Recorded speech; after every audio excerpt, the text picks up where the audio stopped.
যে প্রাণী থেকে প্রাণী সৃষ্টি বর্তমান সিস্টেম অনুযায়ী নয়। ওয়াবাসা মিনহুমা রিজালান কাসীরা ওয়া নিসাআ, যে ওয়াখালাকা মিনহা যাওজাহা, দ্বিতীয় ধাপ হচ্ছে আদম থেকে হাওয়া ইসলামকে সৃষ্টি করলেন, প্রাণী থেকে প্রাণী সৃষ্টি বর্তমান সিস্টেম অনুযায়ী নয়।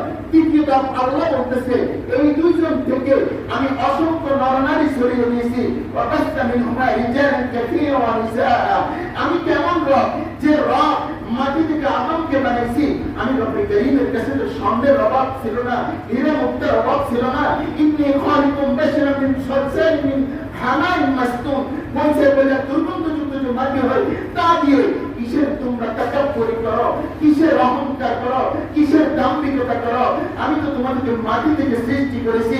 দুইজন আদম এবং হাওয়া ইসলামকে বানিয়ে আমাদেরকে শ্রেষ্ঠত্ব দিয়েছেন। আমি যেই কথাটি বলতেছিলাম, হযরত আদম আলাইহিস সালাম থেকে প্রত্যেক নবী রাসূলের মিশন ছিল, ভিশন ছিল যে রব্বে কারীম যে বলছে ইবাদতের জন্য, সেটাই ছিল লাকাদ আরসালনা নূহান ইলা কওমিহি ক্বালা ইয়া কওমি উ'বুদুল্লাহ মা লাকুম মিন ইলাহিন গায়রুহু, হে আমার সম্প্রদায় তোমরা এক আল্লাহর ইবাদত করো। ওয়া ইলা মাদিয়ানা আখাহুম শুআয়বা ক্বালা ইয়া কওমি উ'বুদুল্লাহ মা লাকুম মিন ইলাহিন গায়রুহু, ওয়া ইলা সামুদ আখাহুম সালিহা ক্বালা ইয়া কওমি উ'বুদুল্লাহ মা লাকুম মিন ইলাহিন গায়রুহু। তাহলে আমরা দেখতেছি রব্বে কারীম বলেছে একমাত্র গোলামের জন্য আমি সৃষ্টি করেছি।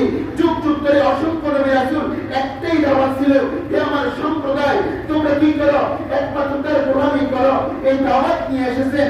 এই দাওয়াতের মিশন ভিশন ছিল ঈসা আলাইহিস সালাম পর্যন্ত, ঈসা আলাইহিস সালাম থেকে রাসূল আকরাম সাল্লাল্লাহু আলাইহি ওয়াসাল্লাম পর্যন্ত 600 থেকে 650 বছর যখন নবী রাসূল আসেনি, হত্যা রাহাজানি খুন খারাপি দর্শনে মগ্ন হয়ে গেল। দেখেন আমাদের নবী আসলেন, ইয়া আইয়ুহান নাস উ'বুদু, আগে ছিল ইয়া কওমি, হে আমার সম্প্রদায়। আমাদের নবী এসে বললেন ইয়া আইয়ুহান নাস উ'বুদু রাব্বাকুম। আর আমাদের নবী এসে বললেন যে আনা খাতামুন নবিয়্যিন লা নবিয়্যা বা'দি, আমি শেষ নবী, আমার পর তো নবী আসবে না।